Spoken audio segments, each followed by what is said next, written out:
Hit the Sound masih di Malang Drums Day hari kedua bersama Mas Yandi Anda Putra.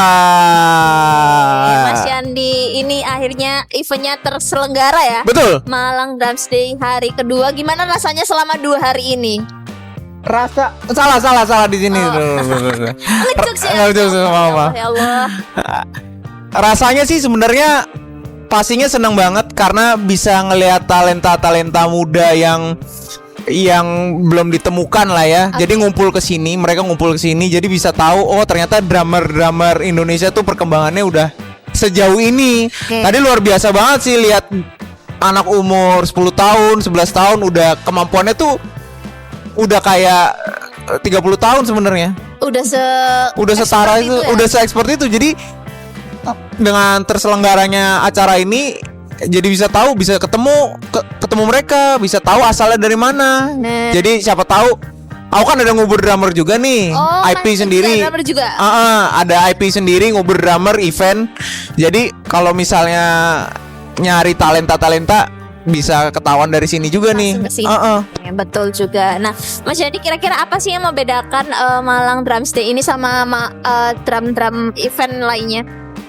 Malang Drums Day itu mungkin bisa dibilang salah satu acara drum yang lebih guyup ya. Lebih guyup tuh ini bukan sekedar event, bukan sekedar drum competition, tapi ini lebih ke emang kumpul drummer Indonesia aja. Drummer muda, mau drummer senior. Oke, berarti ada ini ya, maksudnya acara reuninya juga ya di sini. Acara reuni juga, ketemu drummer, terus bisa kenalan satu sama lain, bisa ketemu orang-orang bukan alat musik drum juga. Tadi ada gitaris juga, basis juga. Ya siapa tahu kan dari sini teman-teman di sini juga bisa ketemu teman band lain. Betul, gitu dari bisa sini. Bisa kenalan juga ya. Jadi seru sih, maksudnya Malang Drum Day semoga ada lagi dan lebih masif lagi. Oke, berarti semoga konsisten terus ya di. Betul, amin. Nah, si Mas Yandi sendiri ini udah mulai main musik atau drumnya tuh dari kapan sih kira-kira? Kalau aku tuh dari SD, udah mulai serius SD, cuman kalau TK tuh baru dibeliin drum aja, cuman nggak serius. Oke, drumnya tapi drum asli. Drum asli, sempet drum asli, drum dari Gramedia gitulah zaman dulu, dulu. Terus dibeliin, baru fokus pas SD. Pas SD fokus. Ya les selama setahun habis itu diajak manggung sama mama papa juga musisi juga. Oh berarti udah pure blood ya? Betul, alhamdulillah nih. Terus diajak, nah dari situ mulai belajar ngeband sampai akhirnya ketemu ini akhirnya jadi session player.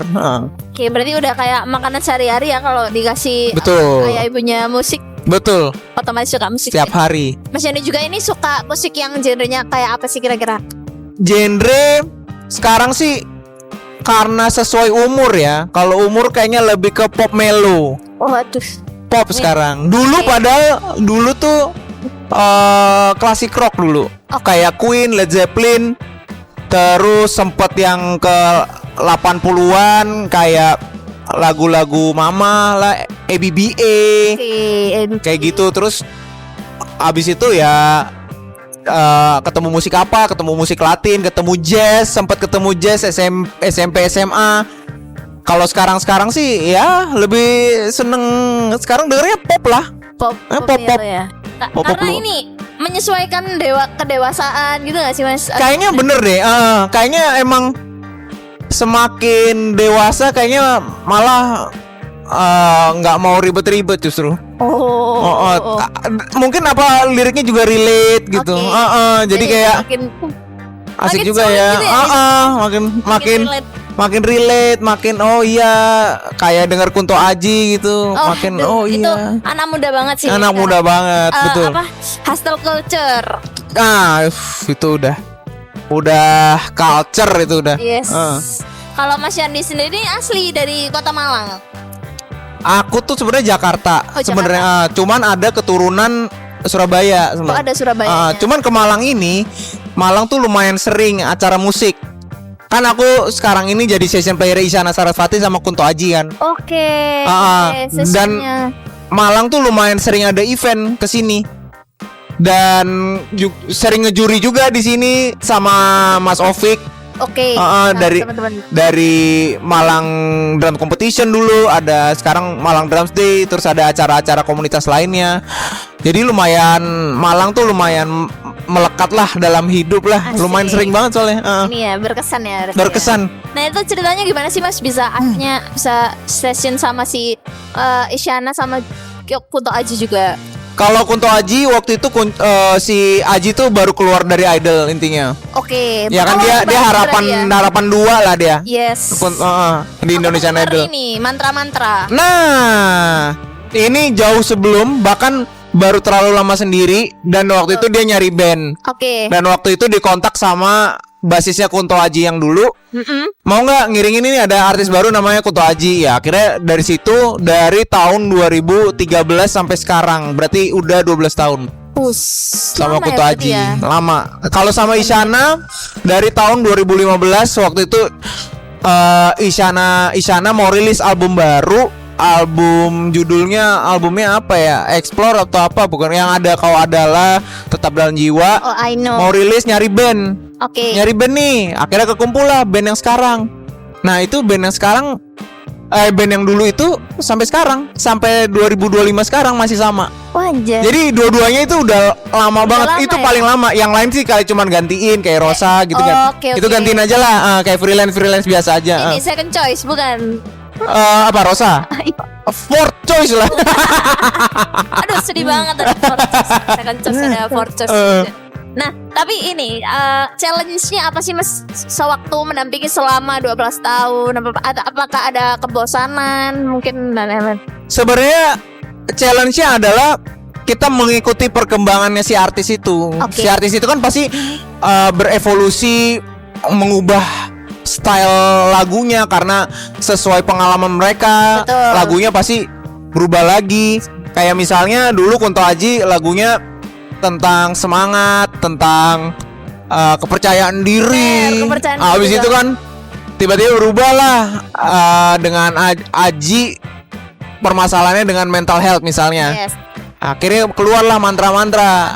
Nah, itu dari yang main pop banget adjust lagi Adjust lagi. untuk main yang bisa dibilang sebenarnya pop cuman lebih eksperimental. Begitu pula Isyana yang dulu lagunya happy Kau Adalah, terus Tetap Dalam Jiwa. Udah, terus dia ganti dengan apa yang dia alami, lagu-lagu yang Lexicon, Il Sogno. Nah, itu kan adjustnya tuh harus cepet gitu. Gimana nih, take it or leave it ya? Ayo gas aja, cuman ya harus adjustnya tuh lumayan ya, beberapa kali main gitu baru nyaman. Nyaman gitu sih. Oke. Nah aku ngiranya tuh dulu emang masuk Isyana di pop yang Kau Adalah dan lain itu emang kayak masuk dulu aja industri musik baru nanti ngeluarin idealisnya gitu. Justru kayaknya sebenarnya rencananya sebenarnya kayak gitu deh kalau Isyana ya. Soalnya Isyan tuh awal-awal ya dia nyoba dulu di industri musik mungkin ya. Ini menurutku dari cerita-ceritanya. Masuk dulu industri musik, sekarang kan udah punya nama ya, dia mau mengeluarkan apa yang selama ini dia pendam ya. Itu kan musik klasik dan ada rock, ada popnya. Itu sebenarnya ya dia kan dari dulu kayak gitu sebagai juara dunia elektron, juara 2. Yes. Elektron kan model musik-musiknya seperti itu. Jadi dia akhirnya karena udah punya masa juga, beranilah untuk mengeksekusi lagu-lagu yang dia pengen gitu. Oke, make sense ya. Make sense banget. Juga. Nah, Mas Yandi juga ini udah dari SD terus expert di 12 tahun di musik yang tadi. Kira-kira punya rencana buat ngeluarin karya atau nyoba untuk genre lain yang saya Mas Yandi suka? Aku tuh sebenarnya udah ada waktu itu pernah ada beberapa band, ada band blues waktu itu namanya Ginda and the Wildflower, terus ada lagi Groove Fader, band blues juga, ada lagi dua drum dengan konsep drumnya 2. Dulu pernah, terus udah ngeluarin single sendiri, atas nama sendiri, yang di Anda Putra, pernah. Terus sih sekarang ada band namanya Breadwinner. Kita khusus spesialis jingle. Kalau mau cek di Instagram bisa cek di Instagram @Breadwinner. Oke. Kemarin kita ngerjain jinglenya Payakumbuh, rumah makan Payakumbuh. Itu kita. Ini rumah Masakan Padang. Masakan Padang, rumah makan Payakumbuh. Baru ada di Kota Malang, Payakumbuh. Baru ada Kota Malang. Nanti ada lagu kita berarti. Tahun 2024 kemarin. Alhamdulillah. Nanti ada lagu kita dipasang sepertinya. Wah, keren ya, berarti ada Blue Betul. Winner ya namanya. Terus ada IP yang bernama Nguber Drummer. Yang Nguber Drummer itu IP sendiri. Itu sebenarnya kita sebagai event, tapi tujuannya wadah untuk drummer-drummer Indonesia untuk berkumpul di satu tempat. Jadi kita ke kota-kota, misalnya kemarin kita sempat ke Yogyakarta, ke Jogja. kita main di jalanan sama drummer-drummer Jogja, sama musisi Jogja. Berarti di pinggir jalan gitu Mas? Pinggir jalan Malioboro, bener. Kita di pinggir jalan Malioboro. Terus kita udah buat di mau buat di Solo dalam waktu dekat. Iya, dan Solo juga ada. Nanti ada Surabaya juga udah pernah gitu. Oke. Malang kayaknya baru pernah deh Mas. Malang coming soon. Lagi ngobrol-ngobrol sama orang-orang sini. Kita tagih beneran ya Mas? Bener. Ya? Ayo dong, Malang. Let's go. Sponsor masuk sponsor. Masuk. Oke. Nah, ngomongin sponsor, ini ada kita sponsor.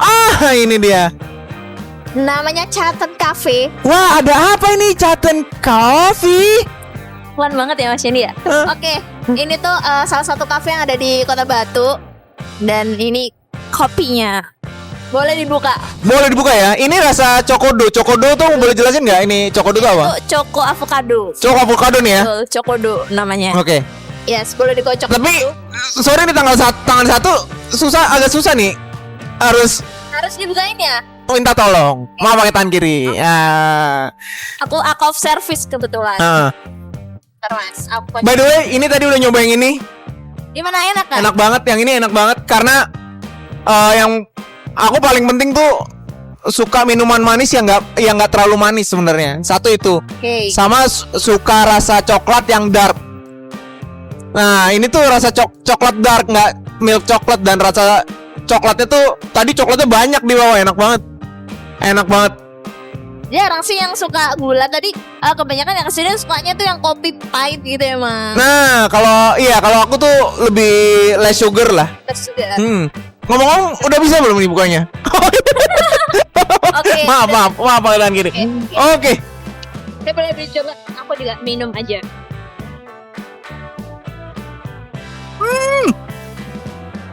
Wah, rasanya enak sekali. Aku kok baru kali ini sih minum yang Chocodo. Ya ampun, enak sekali. Tapi bener, ini enak banget. Aku ngefans sama coklatnya. Pokoknya enak banget. Ini terus dicampur alpukat kan? Yes, Chocodo namanya. Creamy banget, enak banget. Oke, berarti cocok ya di lidahnya Mas Yandi. Cocok banget. Kayaknya ternyata aku lebih cocok yang ini nih dibanding ini. Karena ini creamy banget. Berarti cocok ya. Enak banget. Oke. Mas Yandi kira-kira udah explore di Malang di mana aja? Kalau Malang biasanya ke alun-alun. Ke alun-alun. Lucu banget. Terus Kota Lama pastinya. Soalnya di sini menarik sebenarnya struktur bangunannya. Yang lebih apa ini dari dibanding yang Jakarta? Betul. Lebih otentik sebenarnya. Maksudnya kayak lewat situ tuh bisa lihat sejarah. Kayaknya emang dulu nih, zaman dulu kayak gini bangunannya. Kalau di Jakarta kan lebih ke modern ya. Modern aja. Cuman kalau di sini kan masih bisa lihat kayak bangunan artistik gitu. Instagramable. Oh my god. Di Jakarta juga banyak ya yang Instagramable. Di Jakarta? Yes. But so Jakarta Selatan. Jaksel. Jaksel banget. Kalau ini lebih ke culture lah. Anak-anak culture yang pakai celana oversize. Sama kita oversize juga. Anak-anak culture gini nih biasanya yang model-model kameramen ini nih yang betul. nongkrong di Kota Lama nih biasanya. Bener Mas. Kita culture-nya itu di Malang. Kalau di Jakarta lebih ke kantoran. Kantoran, office look. Ini ngantor pakai lanyar. Harus pakai. Biasanya di sini vape. Atau enggak iKos, sambil iKos. Nah, I see. nah Teman-teman, gitu kalau ada juga sih lagi nggak dipakai aja. betul. Oke, ngomongin balik lagi ke musik. Sekarang kan teknologi udah makin canggih nih Mas. Nah, kira-kira Mas Yandi ini tim pro atau kontra soal musik yang dari AI yang tinggal generate ditulis langsung ada musiknya? Oke. Soalnya ini soal itu aku agak dilema antara pro atau kontra. Soalnya sebenarnya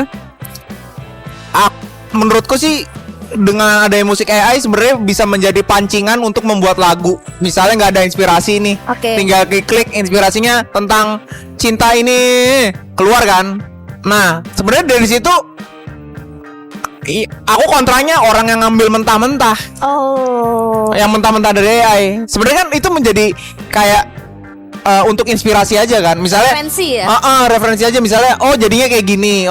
Ininya mungkin struktur lagunya kita ubah jadi gini, liriknya kita ubah. Nah, kalau kayak gitu sih sebenarnya sangat memudahkan kan. Yes. Cuman kalau yang diambil mentah-mentah itu aku sebenarnya dimasukin.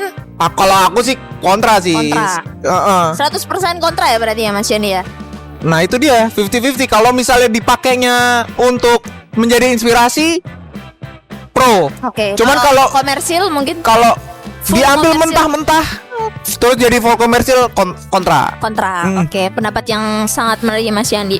Nah ini kayaknya bakal jadi pertanyaan terakhir. Bisa kasih tips nggak buat teman-teman drummer pemula yang masih insecure? Tadi ada yang datang tuh masih suka insecure, nggak pede gitu. Boleh dikasih tips dan juga kata-katanya dari Mas Yandi. Oke, kalau menurutku satu, perbanyak cari temen dulu, apalagi temen drummer, biar menjadi inspirasi juga sesama teman-teman drummer. Dan teman-teman drummer solid-solid tuh, bisa dilihat, bisa didengar dari sini gemuruhnya. Mereka saling mengencourage satu sama lain untuk berkarya. Di sini tidak ada yang saling menjatuhkan. Jadi banyakin temen dulu, terus banyakin orang yang dikenal, kenalan sama banyak orang. Sama sekarang karena zamannya media sosial, coba upload diri sendiri, main gitu di Instagram, TikTok. Biasanya dari situ kan ada tuh kritik-kritik gitu. Iya. Di komen ya. Dan pinter-pinter ambil saran orang. Jangan semuanya diambil. Yang menurut kalian bener nih, nah itu ambil gitu aja. Terima kasih Mas Yandi atas kesan-kesannya. Terima kasih udah datang di Pap Talk juga. Siap. Terima kasih banyak. Project-projectnya lancar. Amin. Titip salam buat Mas Kunto Aji ya. Siap. Terima kasih Mas Yandi.